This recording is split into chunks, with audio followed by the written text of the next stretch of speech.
Hello guys, good morning. अभी बज रहे हैं सुबह के 9:30 और ये हैं मेरी होटल बालकनी से व्यूज़। ये नीचे आप देख सकते हैं सोनप्रयाग की पार्किंग है। अगर आप अपने व्हीकल्स लेके आ रहे हैं तो आप यहाँ पे पार्क कर सकते हैं। अदरवाइज़ जो लास्ट पॉइंट है सोनप्रयाग जहाँ पे बैरियर्स लगे होते हैं वहाँ पे भी एक पार्किंग आपको मिल जाएगी, तो आप वहाँ तक भी अपनी गाड़ी लेके जा सकते हैं। और आज है हमारा डे 4 यानी कि व्लॉग 4। तो आप पहले के व्लॉग्स अगर आपने नहीं देखे तो आप पहले वो ज़रूर देखिए, क्योंकि उसमें मैंने पूरे केदारनाथ धाम के दर्शन करवाए हैं। और आज हम जाने वाले हैं सोनप्रयाग से बद्रीनाथ की तरफ। तो पूरे रास्ते के अपडेट्स आपको मिलेंगे, पूरा रास्ता आपको दिखाएंगे कि कैसे आप जा सकते हैं, कौन कौन से रास्ते हैं और रोड कंडीशंस क्या है। तो व्लॉग के एंड तक बने रहिए, चैनल को सब्सक्राइब कर दीजिए और करते हैं हम इस व्लॉग की शुरुआत। अपना तैयार व्यार होकर और लंच करके हम निकल पड़े हैं बद्रीनाथ की तरफ। अभी बज रहे हैं दोपहर के 1:30 और बारिश यहाँ पे थोड़ी थोड़ी शुरू हो गई है। तो केदारनाथ से बद्रीनाथ जाने के लिए आपको मिल जाएंगे दो रास्ते। एक मेन हाईवे जो रुद्रप्रयाग कर्णप्रयाग से होते हुए फिर आपको जोशीमठ वाले रास्ते पर डालेगा वो, और दूसरा आपको रास्ता मिल जाएगा टुंगनाथ मंदिर और चौपटा की तरफ से। दोनों रास्तों में डिफरेंस ये है कि जो रुद्रप्रयाग और कर्णप्रयाग वाला रास्ता है वो मेन हाईवे है। काफ़ी चौड़ा रोड है वो, और उसमें आपको पड़ जाएंगे 6.25 घंटे, 6 hours 47 minutes to be exact. और डिस्टेंस आपको पड़ जाएगा 219 किलोमीटर। और अगर आप जाते हैं टुंगनाथ और चौपटा की तरफ से तो वहाँ पे 207 किलोमीटर है, और वो रास्ता आपको 7 घंटे कुछ ऐसा पड़ेगा। मैंने सुना है जो टुंगनाथ और चौपटा वाला रोड है वो थोड़ा सा नैरो रोड है, लेकिन सीनिक ब्यूटी आपको वहाँ भी काफ़ी अच्छी दिख जाएगी। बट वहाँ से हो सकता है कि आप थोड़ा सा लेट पहुँचे।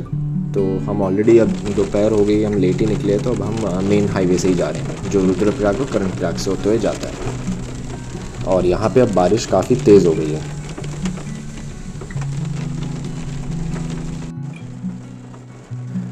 आपको मैं बद्रीनाथ धाम के बारे में थोड़ी सी इन्फॉर्मेशन भी दूंगा, लेकिन वो तब आपको बताऊंगा जब हम बद्रीनाथ पहुंचने वाले होंगे। तब तक अब आप रास्ता एंजॉय कीजिए।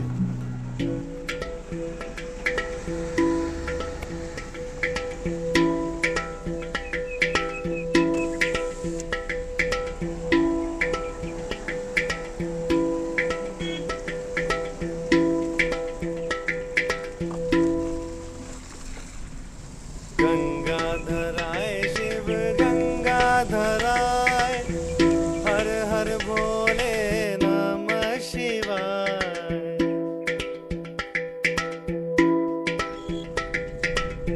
गंगाधराय शिव गंगाधराय, हर हर भोले नमः शिवाय। नमः शिवाय ओम नमः शिवाय, हर हर भोले नमः शिवाय। नमः शिवाय ओम नमः शिवाय, हर हर भोले नमः शिवाय। अभी बज रहे हैं दोपहर के 3:30 और हम पहुंच गए हैं रुद्रप्रयाग। यहाँ से बद्रीनाथ धाम अभी 152 किलोमीटर्स और है, और मैप्स पे 4 hours 33 minutes दिखा रहे हैं। ये टनल से अगर हम जाएंगे तो हम रुद्रप्रयाग टाउन के अंदर घुस जाएंगे, और अगर हम पहले से राइट ले लेते हैं तो वहाँ से वापस ऋषिकेश का रास्ता आ जाता है। तो ये पॉइंट है जहाँ से दो धाम अलग होते हैं। केदारनाथ का रास्ता अलग हो जाता है और बद्रीनाथ धाम का अलग हो जाता है। अगर आपको देवप्रयाग और रुद्रप्रयाग का संगम देखना हो तो आप मेरे चैनल पे इसी सीरीज़ के व्लॉग 1 को देख सकते हैं। मैंने उसमें दोनों संगम बहुत ही अच्छी तरह दिखाए हैं। और यहाँ पे हम रुद्रप्रयाग टाउन के मार्केट में एंटर कर रहे हैं।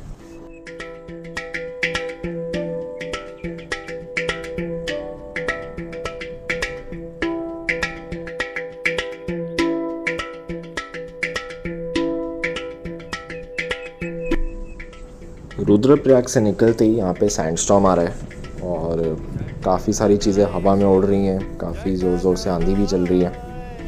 हर भोले नमः शिवाय, जटाधराय शिव जटाधराय, हर हर भोले नमः शिवाय।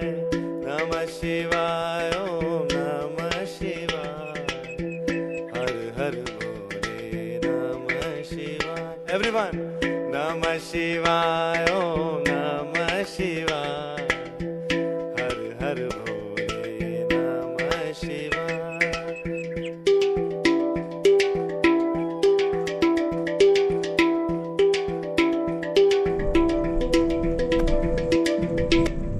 अब यहाँ से कर्णप्रयाग रह गया है 1 किलोमीटर और Hemkund Sahib valley of flowers का रास्ता भी यहीं से निकलता है जो यहाँ से 120 किलोमीटर्स और है। और अब आपको मैं दिखाने वाला हूँ कर्णप्रयाग का संगम।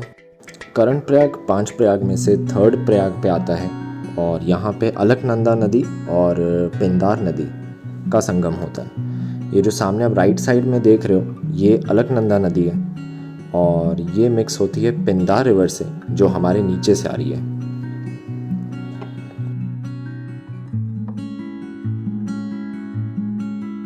ये पिंदार रिवर है।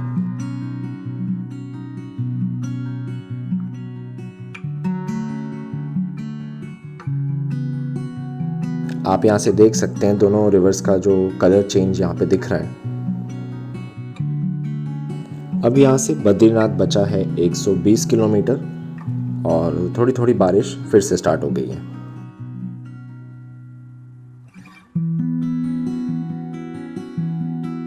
अभी थोड़ी देर पहले जो सैंडस्टॉर्म आया था उसकी वजह से यहाँ हाईवे के ऊपर एक पेड़ गिर गया है जिसकी वजह से हाईवे ब्लॉक्ड है। ये तो अच्छा है कि हम उस टाइम पे पहुँचे हैं जब जेसीबी ऑलरेडी यहाँ पे आ चुका था। तो अब यहाँ पे क्लियरेंस का काम चल रहा है। देखते हैं कितनी देर में यहाँ से क्लियर होता है रास्ता।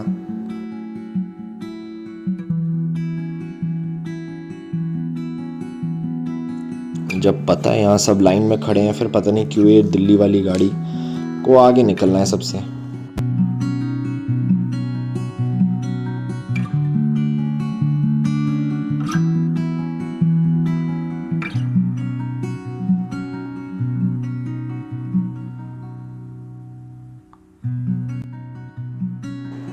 तो रास्ता क्लियर हो गया है तो अब ट्रैफिक चलना शुरू करेगा।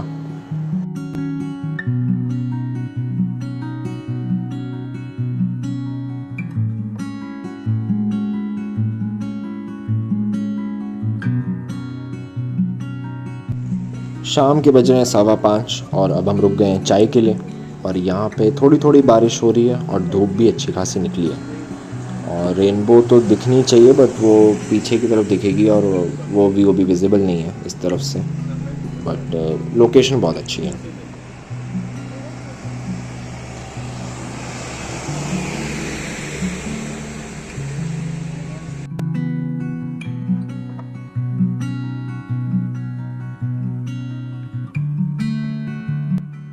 शाम के बज रहे हैं 6:10 और हम पहुंच गए नंदप्रयाग जहां पे अलकनंदा नदी और नंदाकिनी रिवर का संगम होता है। यहाँ से अब बद्रीनाथ धाम है 99 किलोमीटर्स और मैप्स पे कुछ 3.25 घंटे दिखा रहा है। यहाँ पे मैं रुक के आपको संगम नहीं दिखाऊंगा क्योंकि वो अलग ही व्यू पॉइंट है तो वो थोड़ा अलग जाना पड़ेगा, इसलिए अब ऑलरेडी लेट हो रहे हैं तो अब सीधा बद्रीनाथ की तरफ ही चल रहे हैं।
अब आप सामने देखिए ये बस नेपाल से आई है। नेपाल से भी काफ़ी बसेस आती हैं यहाँ पे 4 धाम की यात्रा के लिए।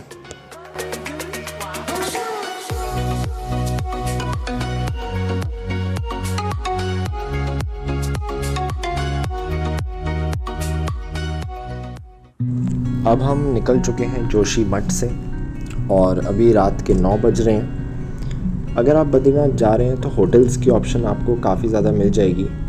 पीपल कोटी एक जगह आती है, वहाँ से होटल्स आपके स्टार्ट हो जाएंगे। फिर आप जोशी मठ में भी स्टे कर सकते हैं। थोड़ा सा ऊपर जाएंगे तो गोविंद घाट पे आपको थोड़ी सी वैरायटी मिल जाएगी। और बद्रीनाथ से पहले एक जगह आती है पांडुकेश्वर, आप वहाँ पे भी होटल्स ले सकते हैं। अब हम पांडुकेश्वर एंटर हो चुके हैं और यहाँ से बद्रीनाथ धाम है 23 किलोमीटर्स। बट अब रात हो गई है तो इसलिए आज रात का स्टे हम यही करेंगे और फिर कल सुबह हम निकलेंगे बद्रीनाथ धाम के दर्शन करने के लिए। तो ये था हमारा डे 4। Welcome to day 5। अभी हम पांडुकेश्वर में हमने होटल लेके स्टे किया था रात को और अब हम यहाँ से जाएंगे बद्रीनाथ धाम और उसके बाद माना विलेज। यहाँ से बद्रीनाथ धाम पड़ेगा हमें 23 किलोमीटर्स और 1 घंटा लग जाएगा वहाँ पहुँचने में। बद्रीनाथ में रात को टेम्परेचर चले जाता है -6 डिग्रीज और सेम जहाँ हम पांडुकेश्वर में रुके थे यहाँ पे था रात को कुछ 4 डिग्रीज। इसलिए काफ़ी टूरिस्ट प्रेफर करते हैं कि बद्रीनाथ ना स्टे करके वो थोड़ा सा नीचे स्टे करें रात को।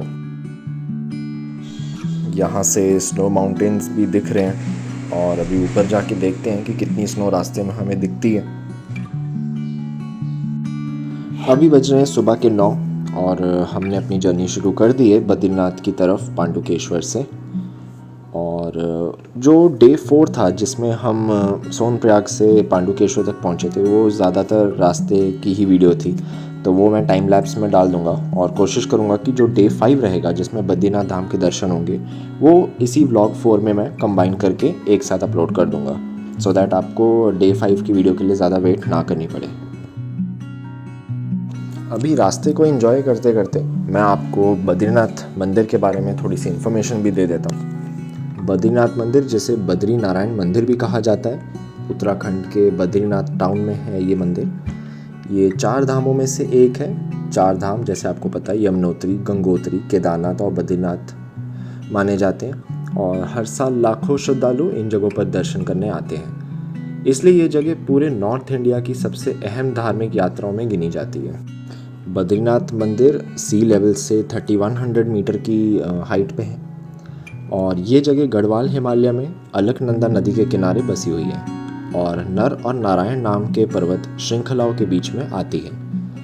ऐसा माना जाता है कि इस मंदिर की स्थापना आदि शंकराचार्य जी ने 8वीं सदी में करी थी और इस मंदिर के मुख्य भगवान विष्णु हैं। ये मंदिर हर साल 6 महीने के लिए खुलता है क्योंकि विंटर्स में यहाँ बहुत ज़्यादा स्नोफॉल होती है और मंदिर तक पहुँचना मुश्किल हो जाता है। बद्रीनाथ तीर्थ का नाम बद्री नामक एक जंगली बेर से लिया गया है।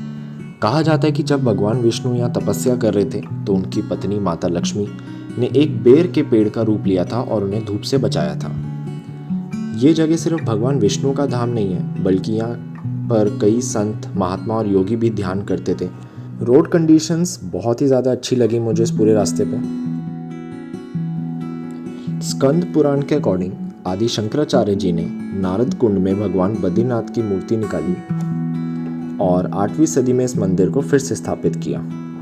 हिंदू परंपरा के अकॉर्डिंग बद्रीनाथ को आदि शंकराचार्य जी ने फिर से स्थापित किया ताकि हिंदू धर्म की खोती हुई पहचान और गरिमा को दोबारा जिंदा किया जा सके। उस समय बुद्धिज्म हिमालयी क्षेत्रों में काफ़ी तेज़ी से फैल रहा था और हिंदू धर्म पीछे छूटते जा रहा था। इसलिए आदि शंकराचार्य जी ने भगवान शिव और विष्णु के मंदिर बनवाकर हिंदू धर्म को फिर से मजबूत किया। बद्रीनाथ मंदिर उन्हीं मंदिरों में से एक है और इसकी कहानियाँ महाभारत, पुराणों और दूसरी धार्मिक किताबों से जुड़ी हुई हैं। यहाँ के पास की चोटी को स्वर्ग रोहिणी कहा जाता है, जहाँ से कहा जाता है कि पांडव और द्रौपदी ने अपने जीवन की अंतिम यात्रा करी और स्वर्ग की ओर गए। यहाँ भगवान कृष्ण और कई ऋषियों के भी आने की कहानियाँ मिलती हैं। स्कंद पुराण में लिखा है कि स्वर्ग में, धरती पर और पाताल में कई तीर्थ हैं लेकिन बद्रीनाथ जैसा कोई नहीं। वामन पुराण के अकॉर्डिंग भगवान विष्णु के 5वें अवतार नर और नारायण ने भी यहाँ आकर तपस्या की थी।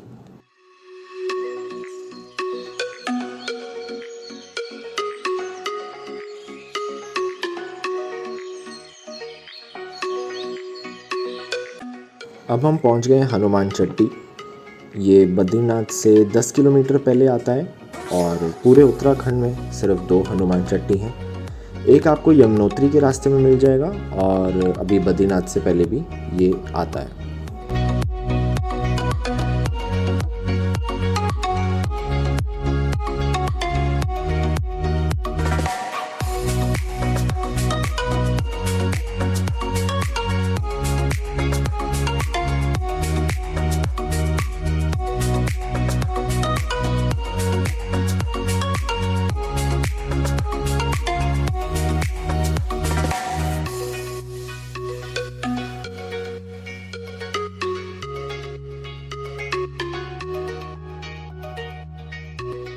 अब हम पहुंच गए हैं बद्रीनाथ। यहाँ पे एंटर करने से पहले आपको गाड़ी के लिए ग्रीन टैक्स देना पड़ेगा, जो कि 50 रुपीज़ की पर्ची कटती है एंट्रेंस पे। और बद्रीनाथ टाउन के अंदर भी आपको एक पेट्रोल पंप मिल जाएगा और आगे यहाँ पे लेफ़्ट में बद्रीनाथ बस स्टैंड भी है, जहाँ से आपको वापस नीचे जाने के लिए बसेस मिल जाएंगी। अभी बज रहे हैं 9:40 और यहाँ पे आप अपनी गाड़ी से ड्रॉप ऑफ ले सकते हैं, क्योंकि यहाँ पे पार्किंग फैसिलिटीज़ हैं। तो गाड़ी से मैं उतर गया हूँ और इसी रोड पे अगर आप आगे आगे जाते जाएंगे तो फिर मानव विलेज आ जाता है, जहाँ हम जाएंगे बद्रीनाथ धाम के दर्शन करने के बाद। और यहाँ से आप व्यूज़ चेक कीजिए।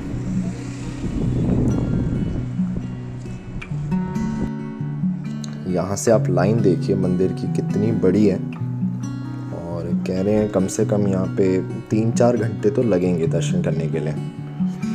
और एल्स आप VIP पास भी बनवा सकते हैं, जो आपको पड़ेगा 2500 पर पर्सन। गाड़ी से उतरने के बाद आपको थोड़ी सी ही वॉक करके मंदिर की तरफ जाना होगा। यहाँ से आप दर्शन कर सकते हैं बद्रीनाथ मंदिर के।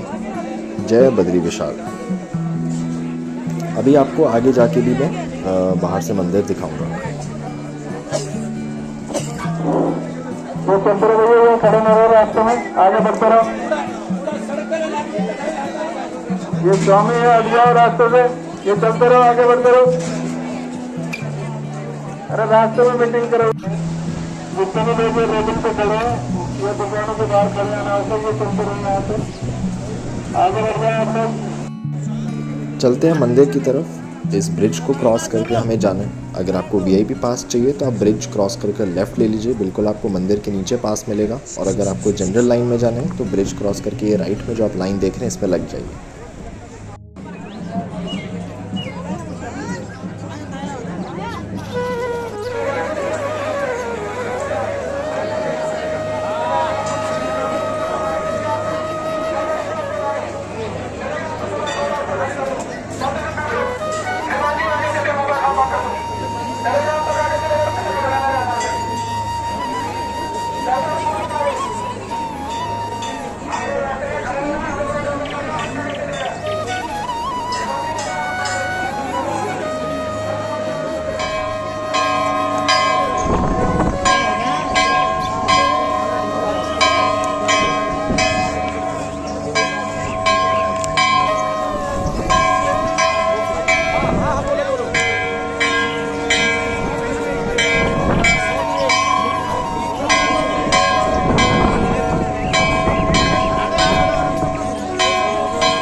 अब जो आप देख रहे हैं वो है तप्त कुंड, जो हॉट वाटर स्प्रिंग है।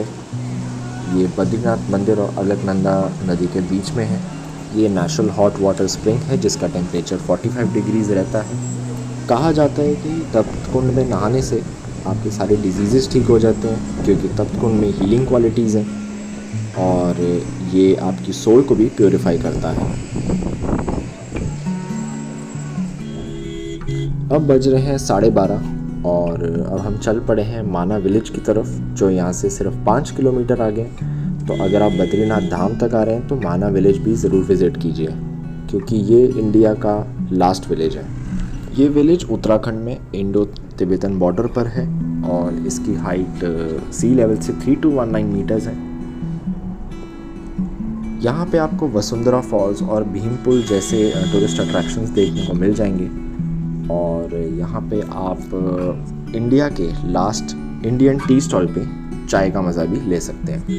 मैं पीछे आपको बताना भूल गया था कि बद्रीनाथ टेम्पल भी काफ़ी हाइट पे है, तो यहाँ पे भी लोगों को ऑल्टीट्यूड सिकनेस और ऑक्सीजन की कमी होती है, तो उसके लिए आपको यहाँ पे फ्री मेडिकल फैसिलिटी मिल जाएगी हर जगह।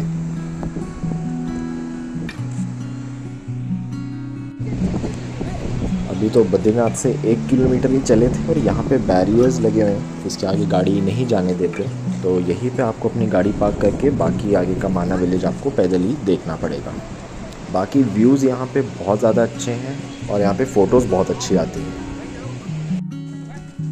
ये है विलेज का मार्केट, जिसे आपको क्रॉस करके तो काफ़ी ज़्यादा पैदल चल के ही आगे आपको जो थोड़ी बहुत टूरिस्ट अट्रैक्शंस है वो देखने को मिलेंगी।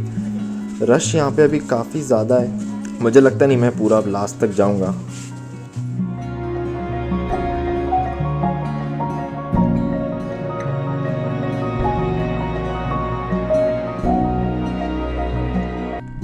अब दोपहर के 1 बज रहे हैं और अब हमने चलना शुरू कर दिया है वापस ऋषिकेश के लिए, क्योंकि हमें आज ही ऋषिकेश पहुंचना है। तो बस ज़्यादा अंदर तो हम गए नहीं यार माना विलेज के, क्योंकि रश बहुत ज़्यादा था और लेट भी हो रहा था।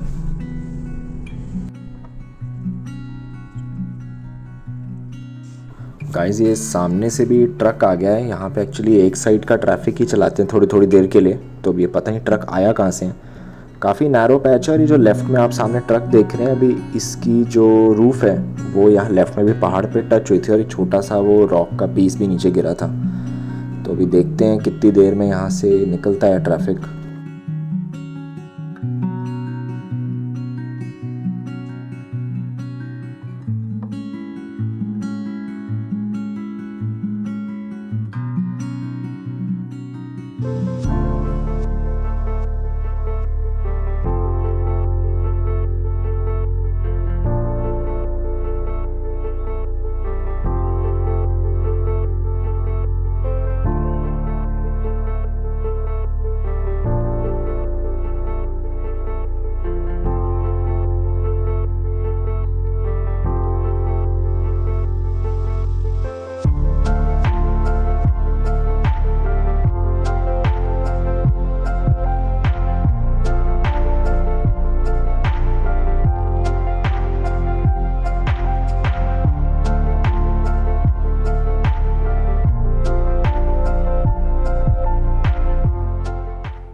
गाइस अब यहाँ पे लगा हुआ है काफ़ी लंबा जैम, सब ने अपने इंजन्स बंद करे हुए हैं, सब बाहर निकल चुके हैं। तो पता नहीं आगे क्या है, सोच रहा हूँ आगे थोड़ा चल के देख के आऊँ कि चल क्या रहा है, क्योंकि आगे से भी कोई ट्रैफिक नहीं आ रहा है काफ़ी देर से।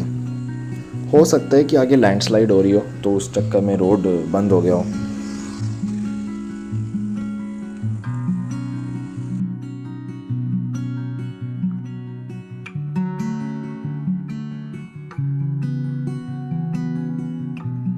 तो ट्रैफिक चलना शुरू हो गया है यहाँ पे। अभी मैं आगे जाके देख के आया था तो लोगों ने बताया कि यहाँ पे जो पहाड़ काटते हैं उसके लिए यहाँ ब्लास्टिंग करी जाती है, तो उस चक्कर में रोड पे काफ़ी सारे पत्थर गिर जाते हैं, तो इसलिए ट्रैफिक काफ़ी देर के लिए बंद किया हुआ था। तो अब रोड क्लियर है, तो वन साइड ट्रैफिक अभी ओपन किया इन्होंने।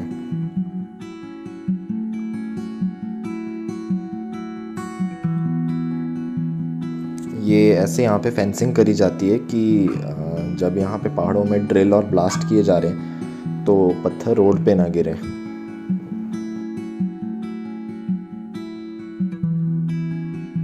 अब जो सामने से ट्रैफिक आ रहा है उसकी भी काफ़ी लंबी लाइन लग गई है।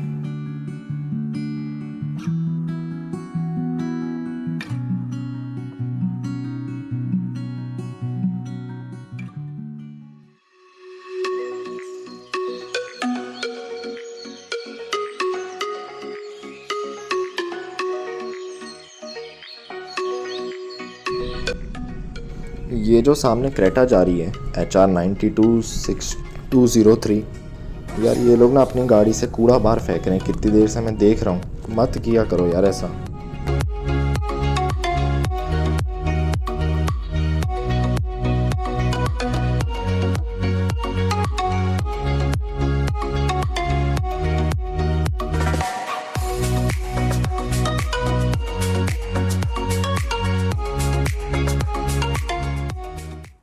तो गाइज़ अब बजने वाले हैं 12:30 और हम पहुंचने वाले हैं ऋषिकेश। ये इस व्लॉग सीरीज़ का लास्ट पार्ट है। आई होप आपको दोनों धाम के दर्शन बहुत अच्छे लगे और आपने व्लॉग एंजॉय किया हो। वीडियो को लाइक कर दीजिए। कोई भी आपको ट्रिप से रिलेटेड डाउट हो तो आप कमेंट कर सकते हैं और चैनल को सब्सक्राइब करना मत भूलिएगा। जय श्री केदार, जय विशाल बद्री।